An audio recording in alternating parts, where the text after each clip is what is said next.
Hey guys, Yusehz here, and welcome to my guide for pet control as Unholy. Your ghoul is your bread and butter as Unholy. This is often overlooked by most DKs. Making use of your pet moves, such as his leap and gnaw, can be a game breaker. Take note that these moves gain additional benefits when he is in dark transformation mode. There are many times where a pet stun comes in handy. Even while you are stunned, you can still control your pet. So if you get stunned, you can still stun them. It also makes a great interrupt when you don't have any others available. Also, leaping and stunning your focus targets creates great pressure in arenas. Here, I'll show you a few examples of how game breaking your pet can be in these following clips.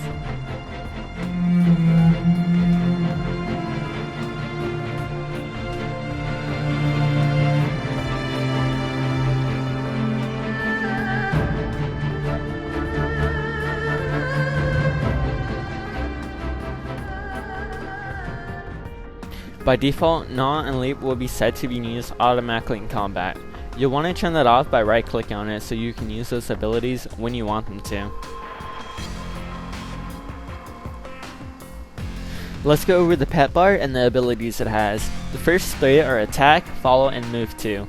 Attack and follow should obviously be binded. You'll want to bind follow to make sure your pet isn't overextending. I don't really like using move to, and I wouldn't recommend it. When your pet is in its normal state, Claw will deal 125% of normal melee damage. I have this turned on automatically unless I'm playing with the hunter. Why?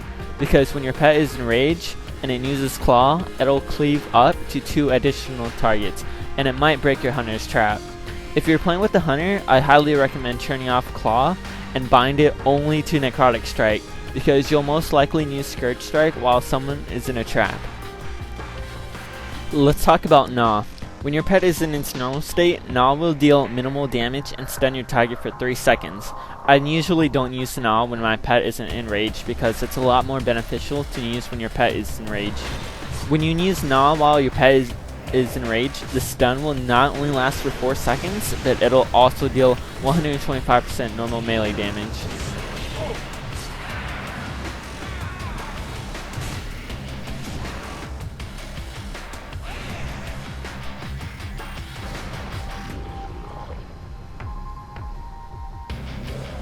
Leap should never be touched when your pet is in its normal state.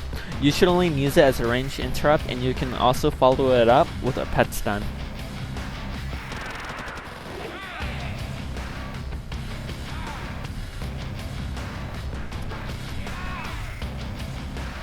While your pet is in rage and you use leap on someone that's casting, it'll interrupt it. You'll never know when you run into a team that targets your pet, so you should always bind Huddle. What it does is that it basically gives your pet a shield wall, 50% damage reduction for 10 seconds.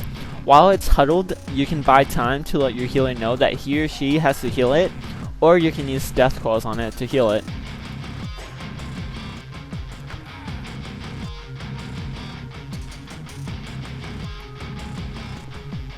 The next 3 are assist, defensive, and passive.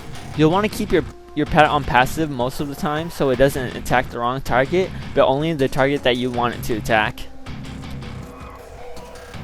Let's talk about Summon Gargoyle.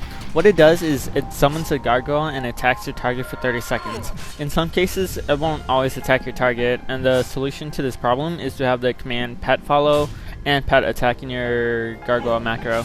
The stats of your gargoyle scales off of yours, so make sure you have buffs up before you summon it, such as your unused trinket and your Fallen Crusader proc.